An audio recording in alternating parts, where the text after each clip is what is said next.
Hello, my YouTube brothers. Johnny Mo. Tell you what, guys, I'm going to do Solo and Proud Part 2 today. I want to answer some of the questions and some of the concerns that some people have about being solo and the chances that you take.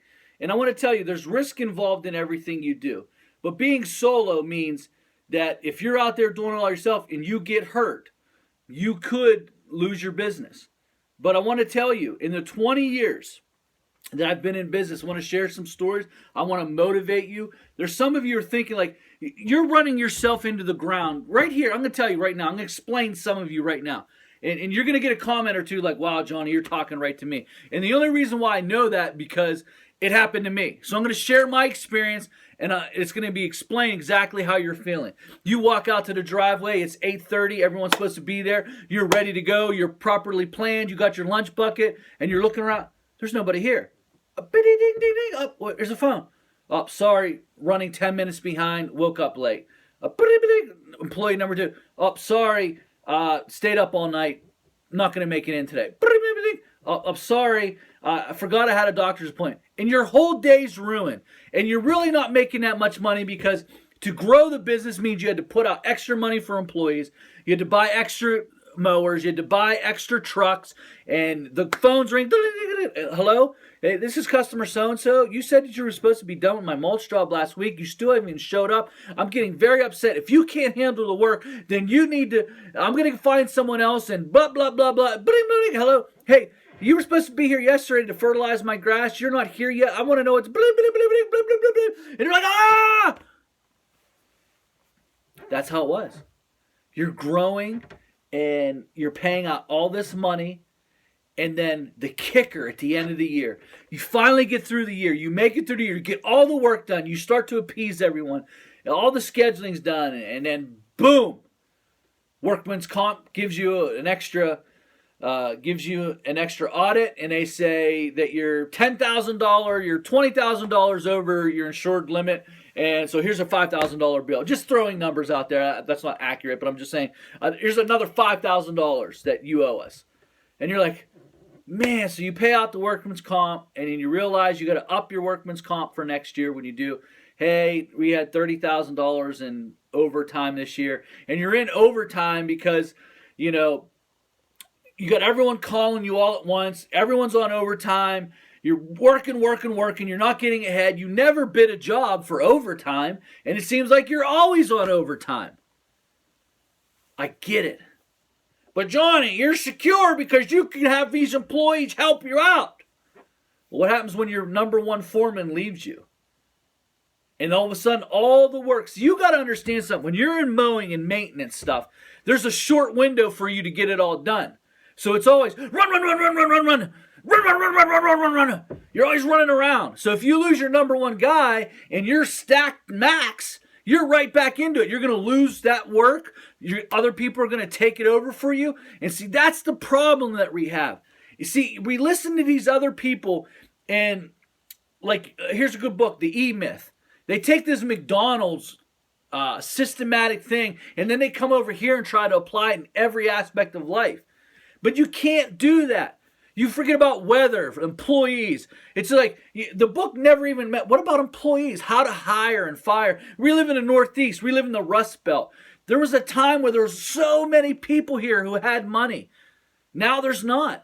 There's a lot of poverty in my area. There's a lot of, as a matter of fact, I heard a stat that in the city where I'm from, I think it was like over 80% of the students live below the poverty line. That's an astronomical amount. That's an astronomical amount. You have to take all that in consideration. You cannot take someone who lives in this area and put that blueprint in your area. Or you can't take someone in Florida who cuts this type of grass, who gets a rain shower every day at 2 o'clock and then come up here in the Northeast, just like you couldn't do it for down there. There's some principles that are just always that way.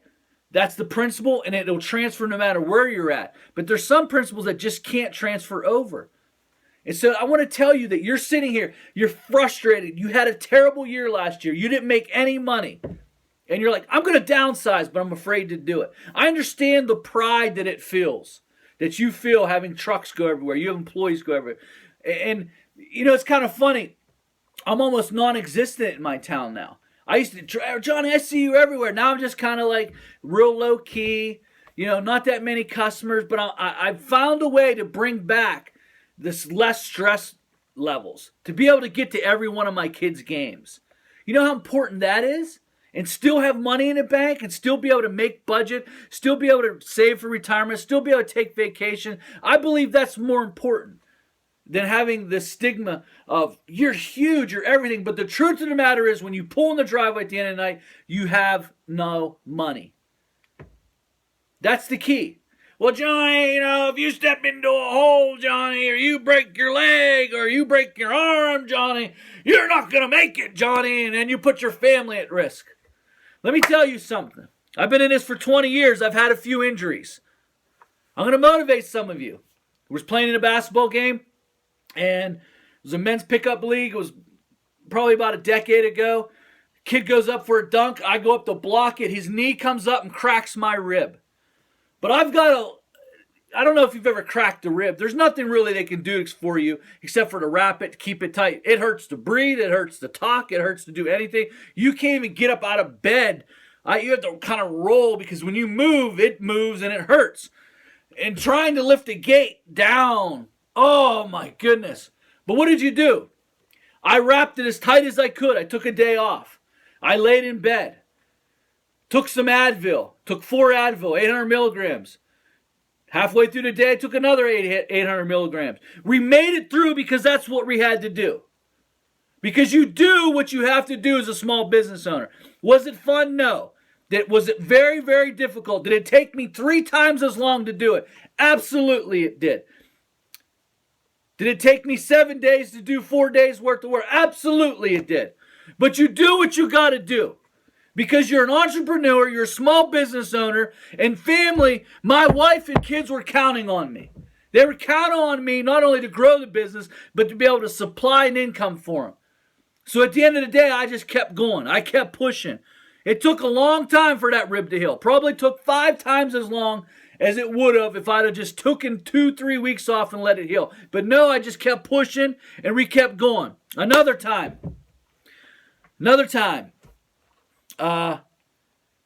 Playing flag football and decided to play flag football, and I was safety. Guy pops back, receiver gets by me, wasn't paying attention, was looking at the middle, and he was going over the top, so I turned to run as fast as I could, and all I heard was snap. My hamstring snapped in half. My hamstring snapped. There's nothing they can do. I couldn't walk. I was carried off, carted off. My hamstring was total black. I couldn't walk. I took 4 days off. I wrapped it as tight as I could.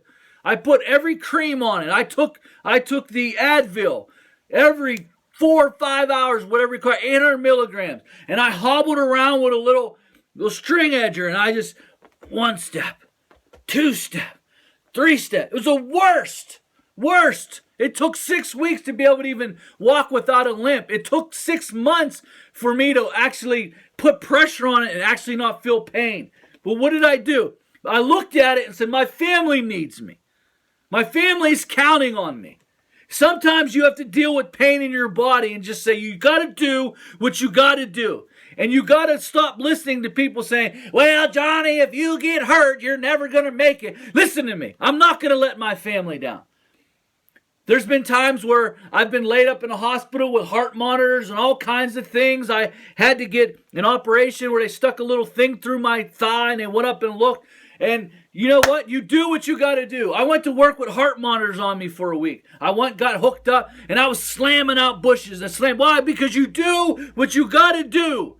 Don't listen to anyone that tells you can't do it. Who says you can't do it? I couldn't put any pressure on that leg, but I did what I had to do. Why? Because my family and my kids were counting on me. And if you're an entrepreneur,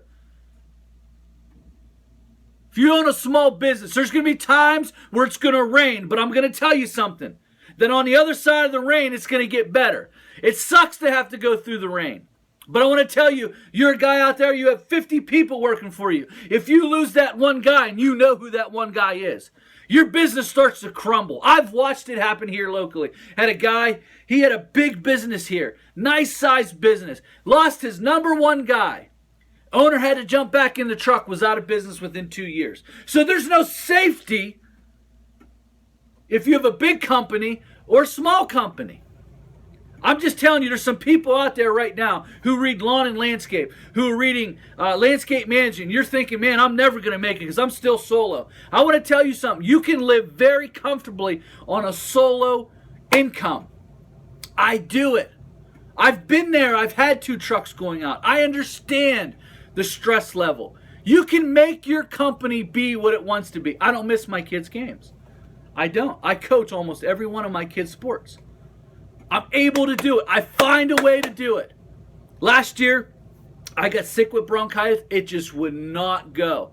I had a fever, 101, 102, big, huge snowstorm. I took some Advil, went out. It took forever to do. I was shoveling my own sidewalks. I could barely breathe, was having asthma attacks. I'd go home, get a breathing treatment, go back out. He says, John, you're going to kill yourself. But you do what you got to do to put food on your table. See, regardless of what it is, the cavemen still had to go out and kill something and drag it home to feed the family. Sometimes you're going to have to deal with the pains and the problems of life and just say, I'm going to do what I have to do because I have to do it. Because at the end of the day, you're a man. At the end of the day, you're an entrepreneur. At the end of the day, you own a small business. And if you want it to succeed, sometimes you're going to have to work when you don't want to work. Sometimes you're going to have to get up a little earlier than you used to. Sometimes to have the freedoms that you enjoy in life, you have to make the sacrifice. So there's people out there looking at me right now, and you're like, oh, should I downsize? I feel like a failure. You only feel like a failure because it's you that feels like a failure. I don't care what the rest of the town looks at me now. Oh, he used to be big. He's on his way out of business. I'm going to tell you something. Johnny Smoking's nowhere near out of business. I'm downsizing again this year to make my life. Now, granted, after 21 years in business, my 21st year, granted, I've got some nice accounts. I don't have as many bills as the next person. I don't have this big, massive shop. I don't have 15 mowers. I've downsized. I paid stuff off. Like, listen, I'm going to chill. I'm going to relax. I'm not going to go out. I don't have to work from 7 o'clock in the morning until 7 o'clock at night to make it anymore. Because I've learned that style of life will put you in the grave sooner. That's the style of life that gets you more stressed out. Well, Johnny, you could have yourself a crew, and one crew can go that way, and you can just work on the business instead of you can't work on the business, sit in the business. Well, that's great. Maybe that works well in your area. Come to my area. Come to this depressed place here. And show me a company that's got 5, 6 crews, 50 people, 20. It's not here.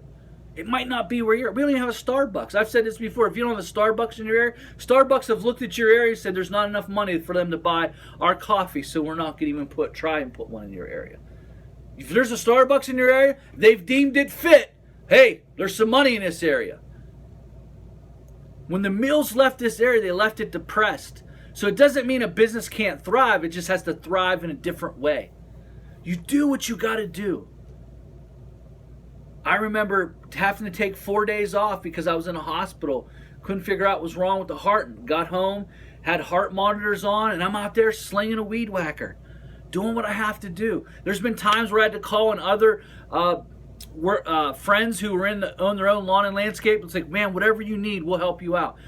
Last year, I didn't want to miss my daughter's game, and I had a good buddy who owns his own lawn. He monitored my snow lots because it was important. She was playing up in Cleveland, and I didn't want to miss her game. And I said, hey, man, can you help me out?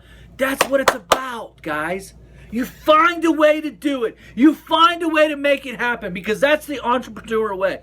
That's the man or woman that gets up and says, I'm going to make it happen. We're going to do it. And I want to tell you something. In Western Pennsylvania, when a storm comes through, it usually moves in from the west and goes to the east. And so when I'm looking at Akron, I can see, oh, there's a storm coming. Now the storm's over. But guess what's happening in Akron? On the backside of Akron, it's sunny. And that's what you need to know, that it's not always going to rain on you. And you're going to have to go through some of those storms, a broken rib, a messed up hamstring, heart situations. But you're going to make it. This is Johnny Mo, and this is Solo and Proud Part 2.